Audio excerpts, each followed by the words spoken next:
அன்பார்ந்த மாதா தொலைக்காட்சி நேயர்களுக்கு வணக்கம்.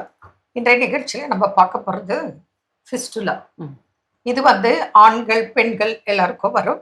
ஆண்களை கம்பேர் பண்ணும்போது பெண்களுக்கு கொஞ்சம் அதிகமா இருக்கு. இதுக்கு நான் ஒரு ஆர்டிக்கல் படிச்சேன்.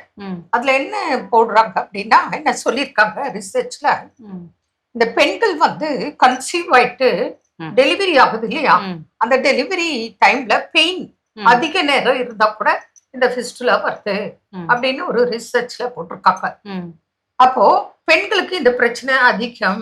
அது ஒரு சில கண்ட்ரீஸ்ல இதனால பாதித்த பெண்கள் அதிகம் இருக்காங்க அப்படின்னு ஒரு ரெக்கார்ட் சொல்லுது. கண்டிப்பா. அப்போ அதை பத்தி இன்னைக்கு நம்ம பகிர்ந்துக்கலாம்.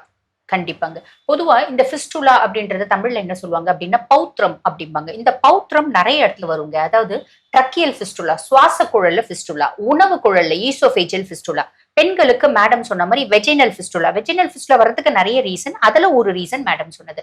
அதாவது யூசுவலா பாருங்க, நமக்கு பிரெக்னன்சி ஆண்களுக்கும் வர்றது உண்டு. ஆண்களுக்கு பெண்களுக்கு ஈக்குவல் இன்சிடென்ஸ் இருக்கு. பட் கம்பேரிட்டிவ்லி லேடிஸ்க்கு கொஞ்சம் ஜாஸ்தி. யூசுவலா பார்ச்சுரேஷன் போது, பிரசவத்தும் போது கர்ப்பப்பை சுருங்கி ஃபீட்டஸை வெளியே தள்ளும். ஓகேங்களா? அதனோட யூட்ரைன் கான்ட்ராக்ஷன் போது மட்டும் தான் நம்ம முக்கணும் அப்படின்னு சொல்லுவாங்க. பாத்தீங்களா? பொதுவா பாருங்க, டாக்டர் டெலிவரி பண்ணும்போது மேக்ஸிமம் சொல்லிவிடாங்க, யூட்ரைன் கான்ட்ராக்ட் ஆகி ஃபீட்டஸை வெளியே தள்ளும் போது கொஞ்சம் முக்கி நீங்க கொஞ்சம் ப்ரெஷர் கொடுங்கம்மா அப்படிம்பாங்க. யூட்ரஸ் ரிலாக்ஸ் ஆயிட்ட பின்னாடி நம்மளும் அந்த முக்கிறது அப்படின்றது கூடாது. நிறைய இடத்துல டாக்டர்ஸ் இல்லாம அசிஸ்டன்ஸ் இருப்பாங்க, நர்ஸ்ங்க டெலிவரி பண்ணும்போது யூட்ரைன் ரிலாக்ஸ் ஆகும் போது முக்கு முக்கு முக்கும்பாங்க. அது ஒரு மெயின் ரீசன் இந்த மாதிரி ஃபிஸ்டுலா, ஹெமராய்ட்ஸ் இதெல்லாம் வர்றதுக்கு. அதுக்கும் மேல சம் சர்ஜரிக்கல் ப்ரொசிஷன்ஸ்ல பாத்தீங்கன்னா, சர்ஜரி ப்ரொசீஜர்ஸ்ல அந்த வகுடு ஆறாம அதனாலையும் ஃபிஸ்டுலா வர்றது உண்டு. மோஸ்ட் காமன் ஃபிஸ்டுலா என்ன அப்படின்னா பெரிய அனல் ஃபிஸ்டுலா.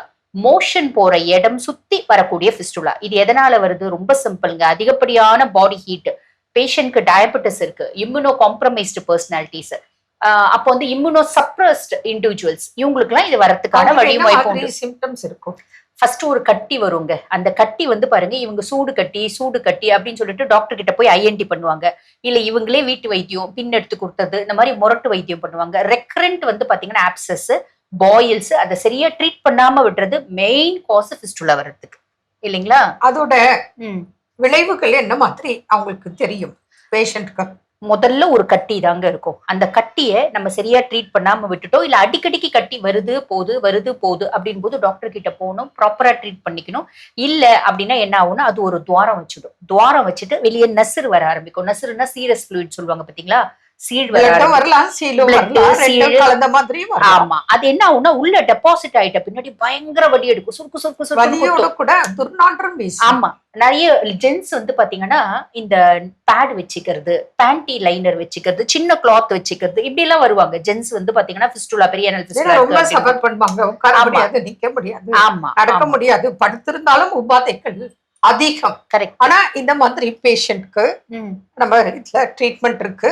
அதனால அது பைல்ஸாக இருந்தாலும் சரி, ஃபிஸ்டுலா ப்ராப்ளம் இருந்தாலும் சரி, எங்களோட தொலைபேசி எண்ணுக்கு தொடர்பு கொண்டால் உங்களுக்கு நல்ல நிவாரணம் கிடைக்க வழிமுறைகளை நாங்கள் சொல்லிக் கொடுப்போம்.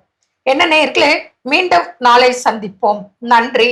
அன்னை மரியே வாழ்க.